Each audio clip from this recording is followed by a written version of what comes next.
If there's a stereotypical New Jersey family, What is he doing there? it's the Tripukas. That was the funniest thing of all time. Getting together on the weekends, Put your coat on the hook over there, sweetheart. talking loudly, Let's get out of here. sharing old stories, including the one about the original legendary Broncos number 18 quarterback, Absolutely. who happens to be their dad. Look at how happy everybody looks, and we're about to drive how many hundreds of miles? Frank Tripuka loaded up the family in the station wagon and came to Denver in 1960. See how upbeat he was? Leader of the pack. At 33 years old, his playing days were over. He was going to be an assistant coach. His boss had other plans. The guy said it was a big fan night, the last preseason game, and all these people were here. We need to give them a show. Can you go put your uniform on?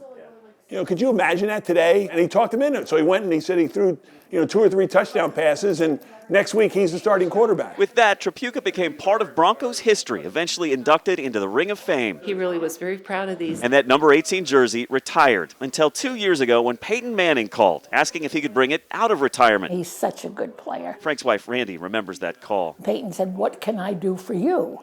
And Frank said, "Well, nothing." He said, "Well, I have a box. You'd want to come to the games in a box."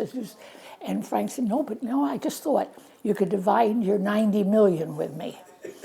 Well, I thought I was going to go through the floor. I thought the people would look. They thought it was funny. And what a thrill Frank would have seeing his old number in the Super Bowl, a game played just a few miles from his hometown. But sadly, it wasn't to be. Frank passed away just a few months ago. The Broncos legend grew up playing on this football field in Bloomfield, New Jersey, and when he died back in September, it became a bit of a tribute to him.